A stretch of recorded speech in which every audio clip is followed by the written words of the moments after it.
Welcome to URBANesque Living. I'm your host, Chef Tish Tansil, and today we're going to be making some delicious, edible gift basket items. Stay tuned. Mommy, look at me! As a parent, of course you want to protect your kids. Sometimes you know just what to do. Sometimes you just try your best. But when your child is sick, antibiotics may not be the answer. Antibiotics don't cure colds, flu, or most sore throats. Talk with your child's doctor or nurse and learn how to help your child feel better. Hi, I'm your host, Chef Tish Tansil, and welcome back to URBANesque Living. Today, we're going to be making some items for the gift basket. This is that time of year when people are having all types of special events, and sometimes it gets a little bit pricey trying to make a gift basket with a bunch of gourmet items. So you are going to be the chef making those delicious items for your own personalized gift baskets. So today, the first thing that we're going to be making is a cookie pop. And what you're going to need is basically a silicone mold similar to this. Doesn't have to be necessarily like this one, but if you have a cookie mold that is somewhat deep like this, it makes an excellent cookie pop. This one's specially made for that. You can buy this at your local craft store. You're going to need some cookie mix. Today we're going to be doing this the easy way. We're not going to do it from scratch because you have enough to do. So a cookie mix is actually perfect for this. And so we've chosen today peanut butter with peanut butter chips. And so it's really a 1, 2, 3 type of a deal. You get your cake mix and you put it in the bowl. And all of your ingredients are already there. Sometimes you do want to do things totally from scratch. This is not one of those times because doing a gift basket is a lot of work. So you want an item that is going to be tasty, homemade and fresh, but still easy. Okay, so we have our cookie mix in the bowl, and you need 8 tablespoons of butter, margarine, or liquid oil. I've chosen a liquid oil. So we're just going to add that in and stir it. And it's really quite quick compared to making cookies totally from scratch. We'll do that at another time. Okay, then you have your egg. And you're just going to add your egg to this. And make sure the egg is completely stirred in, because you want to make sure your cookies are totally consistent. Cookies from a box are actually the way to go if you're in a hurry. You have a lot of women out here who are working, and sometimes you just don't have the time to make home-baked cookies from scratch.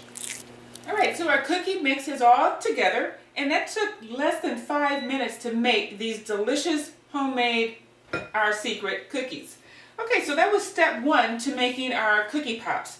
So now step 2.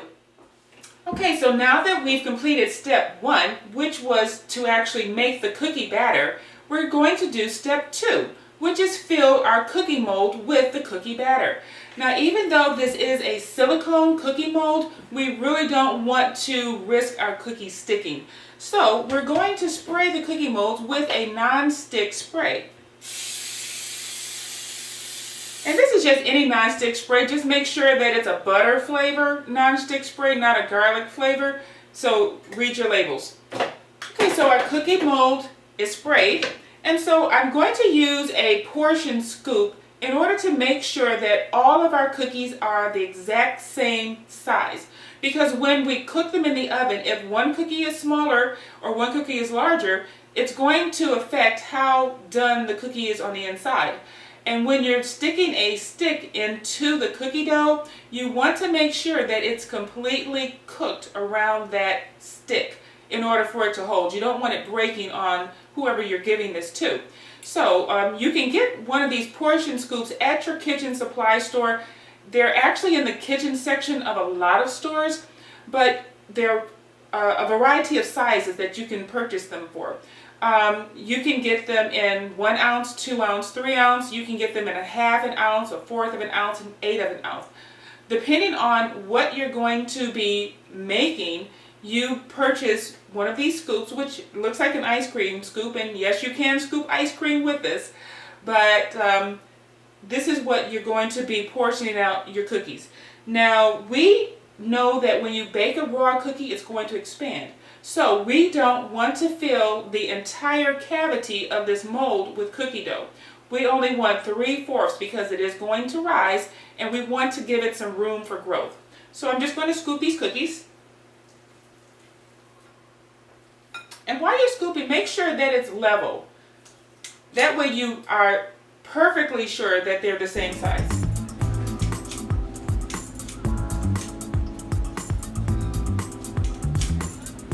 If you like peanut butter, you're going to really enjoy these cookies. They have peanut butter chips in them. If you want to add a little extra flavor of your own, you can actually add some chocolate chips. So you'd have chocolate chip peanut butter cookies.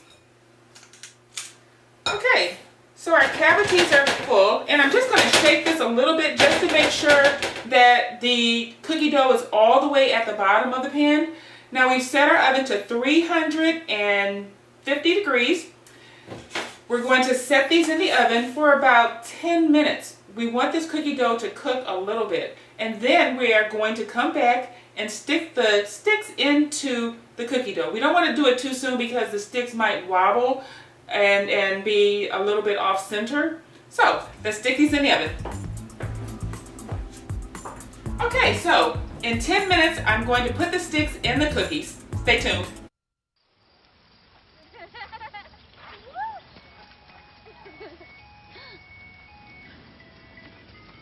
Mom, can we get some ice cream? Please, Mom, please. No, we're having dinner soon. Please.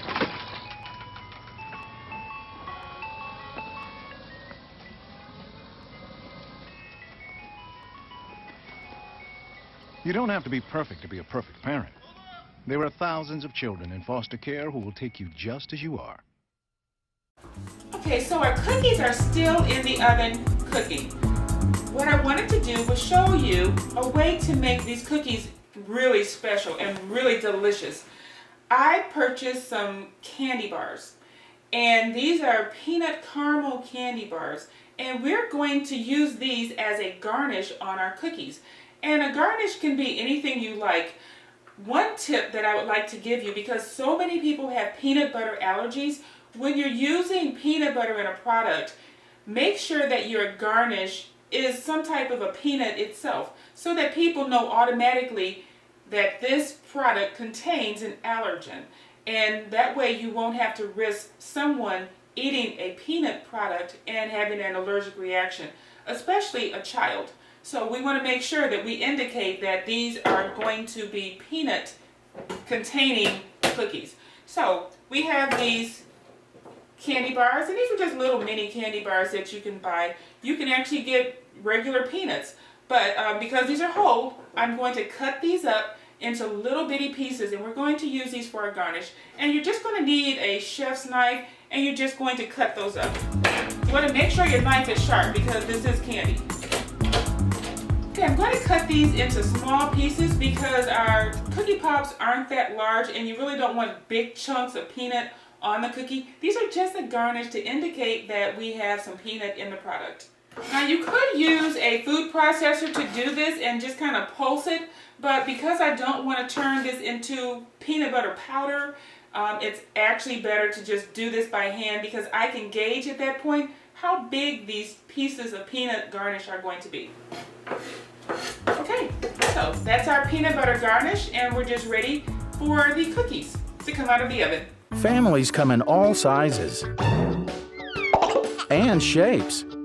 Sometimes your friends are your family by choice, or sometimes you're just stuck with Uncle Charles. But what we know is that you want to protect the people that are close to you. But the flu can unravel everything. Your flu vaccine protects you and your family. No matter what draws your family together, protect yourself, protect your family. Everyone needs a flu vaccine. Okay, so my timer just went off. That means that these cookies have been baking for about 10 minutes. They're still not done, but they are done enough for me to put a stick in them. And this is an important step. When you put the stick in these cookies, push it down as far as it can go, because we want to make sure that this cookie is secure when you lift it out of the cookie mold. One other thing I want to tell you, don't completely bring the entire cookie mold out of the oven, because that's going to reduce the temperature of the cookie too much. Try and work quickly, just pull out the rack and stick the sticks inside each cookie. And you don't have to spray these, you really don't want to spray these, because that means that you've made a non-stick stick and your cookie won't stick.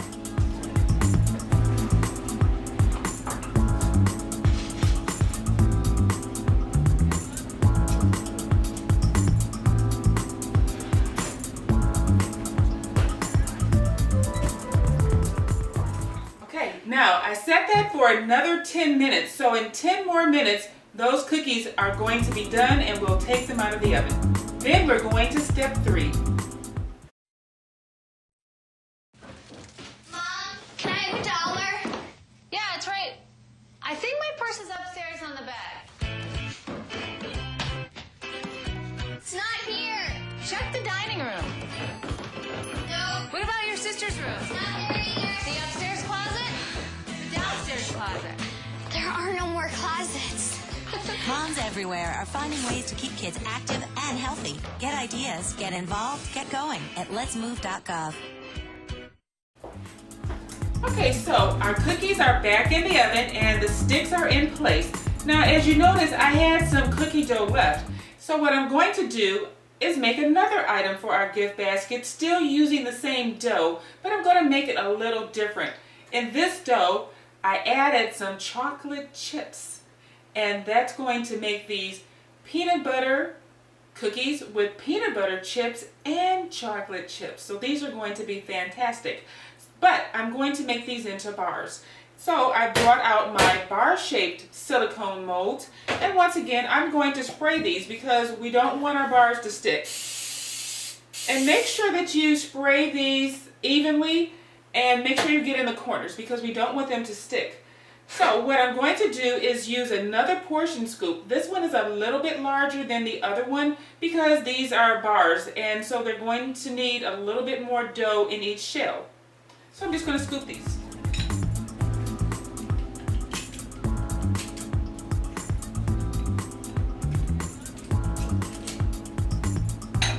Okay, so as you can see, I put the dough inside of each cookie mold, and because it is a cookie dough, they're not going to spread. So it's up to you to make sure that this spreads.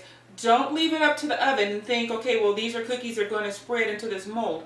We're going to make sure that our cookies are evenly dispersed. So what we're going to use is one of these, and this is called a offset spatula. And it's called offset because, as you see, it has a bend in it, and it helps to get inside of items that a regular level spatula cannot get into. So we're just going to evenly disperse the cookies. Now, actually, you can use your hands and do this. I would say put on a glove and spray it with some nonstick spray, and you can just press it down into the mold. Either way, but I'd like to show you some of the culinary techniques. It's not as quick as using your hands, so I'm just going to press these down.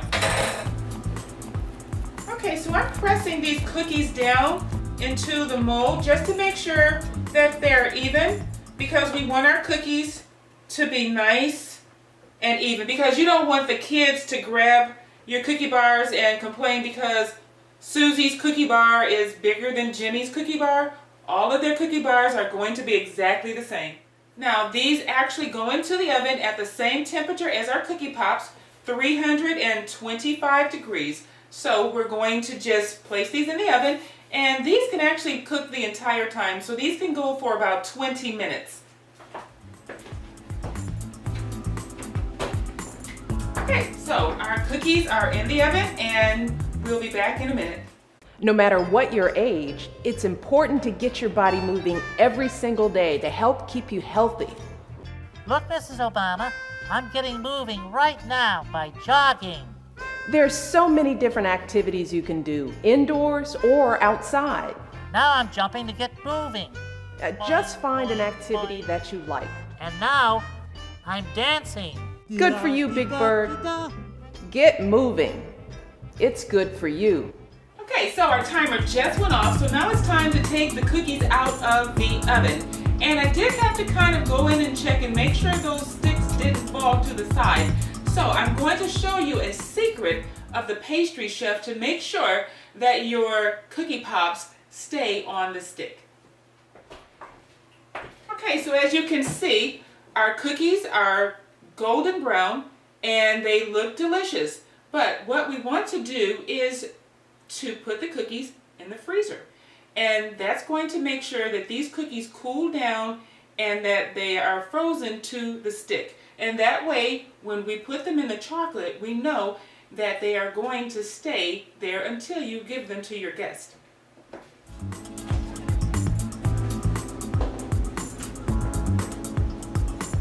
Okay, so now we have our cookies freezing in the freezer to make sure that they stay on the stick, because we are going to put them into the gift basket stick first. So we want to make sure that those stay and travel any distance that you might take that gift basket. Then our cookie bars are in the oven, and so those are baking. They have a few more minutes to go. So while that's going on, we're going to utilize our time by melting our chocolate. And I've shown you how to make your homemade double boiler.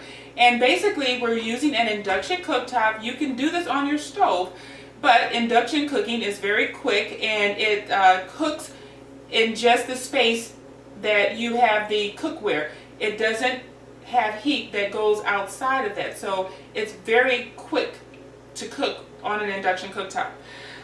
So we put water in the pot on the bottom, and we have a pot that goes on the top, and we just set that in there. And this has our chocolate inside. These are just chocolate chips. You can actually use a chocolate candy bar, white chocolate, whatever type of chocolate you like to use. You can melt this in a double boiler.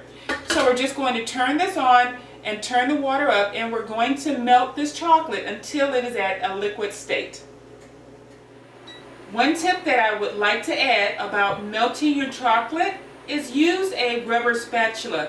You're going to kind of feel inclined to use a wire whisk, but that's going to take away from how the chocolate melts. You want it to melt evenly, and because rubber does not hold heat, this is going to make sure that your chocolate heats up evenly. And you want your chocolate to be at a certain temperature when you coat it, because you want a nice shine on your chocolate.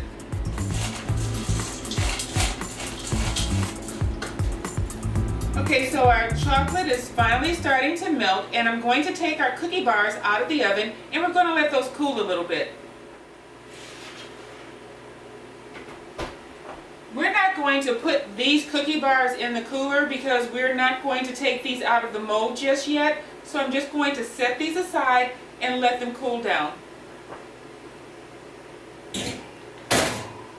Now, as you can see, our double boiler is starting to steam, and we don't want the steam to get in the chocolate, so I'm going to turn this down.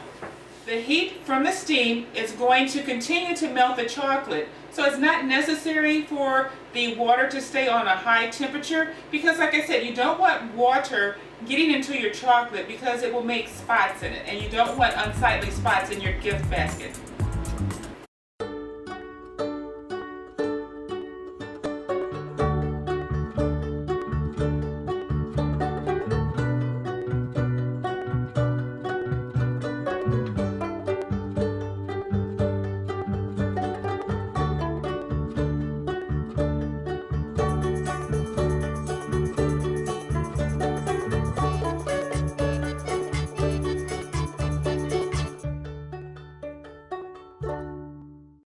Okay, now our chocolate is finally melted, and now it's time to dip our cookie pops into the chocolate. Now, if you're wondering what to do with the cookie pop while the chocolate dries, because you can't walk around with the cookie pops, what I've done is given you one of the secrets of pastry chefs, and that secret is styrofoam.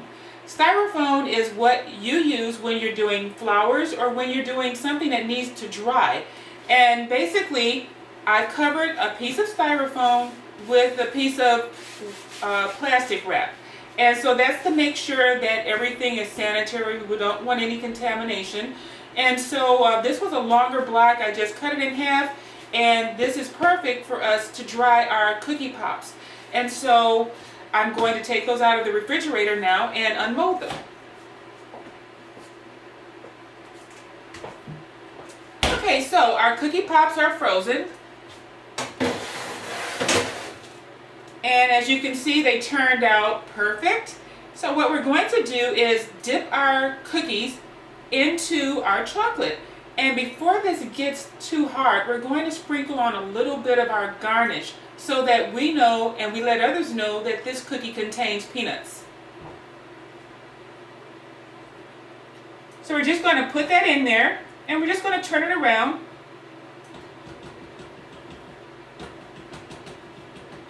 And we're going to shake it off a little bit because we don't want the chocolate to make too much of a smear.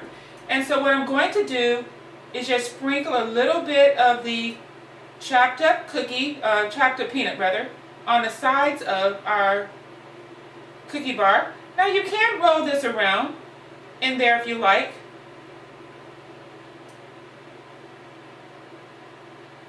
Okay, and then we're just going to prop that into our styrofoam. And we're going to wait on that to dry. Okay, so I'm going to do the rest of these. Okay, now that's the last of our cookie pops. And as you can see, they're propped up nicely in our styrofoam. So this way they can dry and we don't have to worry about them getting knocked over, fall over, or have a flat side. They're going to be perfectly rounded pops for display in our basket. Okay, so now I'm going to just set our cookies aside and let them dry. And if you notice that a little bit of the garnish is sliding off, that's really not a big deal. It only gives to that appeal of it being kind of lush and a little bit homemade. So that's a good thing. Okay, so now it's time to finish off our bars. Now these are peanut butter with chocolate chip and peanut butter chip. So we are going to make the top of these a little bit special. We're going to indicate that these have both chocolate and peanut in them as well. I left these in the mold because I want to square them off like a candy bar.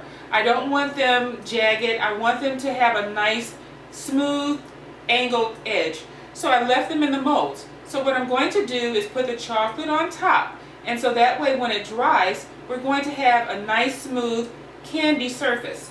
And I'm going to use a scoop for this as well.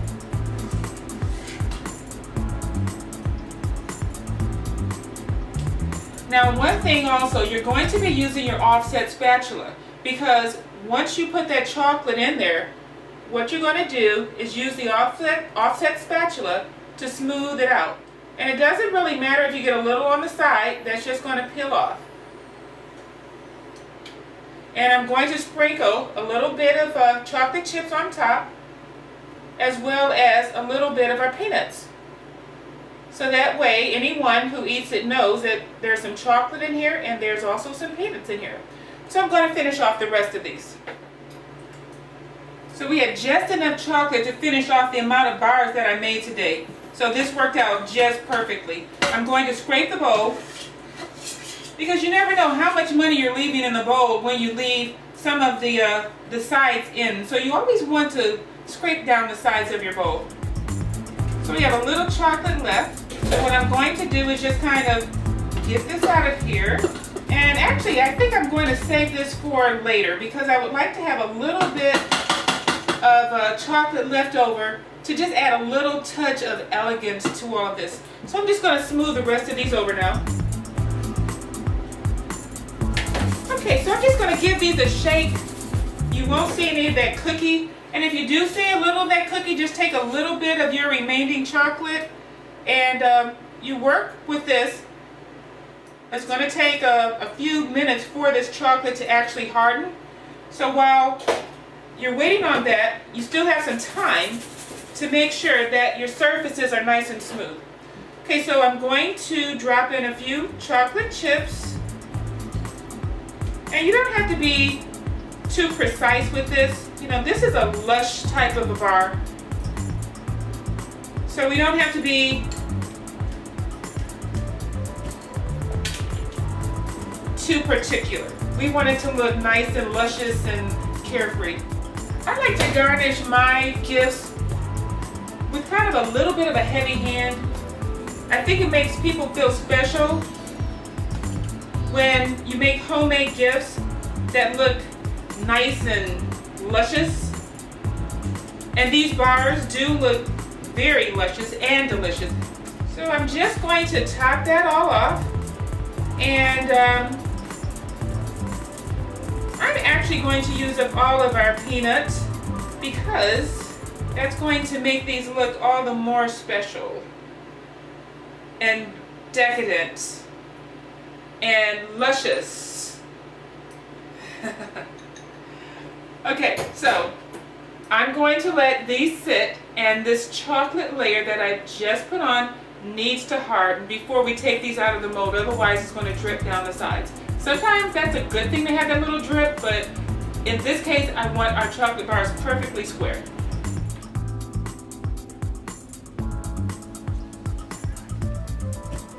And this is our final gift basket, or should I say gift box. I decided that I wanted to do something a little bit unique. And if you want to do something unique, you can put your items in a box or you can put them in a basket. You don't have to follow any set formula. You do you. But today, what we covered in this show, peanut butter bars, which are delicious, and we also covered the cookie pops, which look fantastic. But what we didn't cover were these other items that are in the gift box, and I'm going to show you how to do those in a future show. But these are Rice Krispie treats, and what gift basket could be complete without Rice Krispie treats? That's a staple. Now the ones in the center that look like custom candy, those are actually Rice Krispie treats too. I'm going to show you how I did that in a future show. Thank you for watching. This is Tish Tansil on URBANesque Living.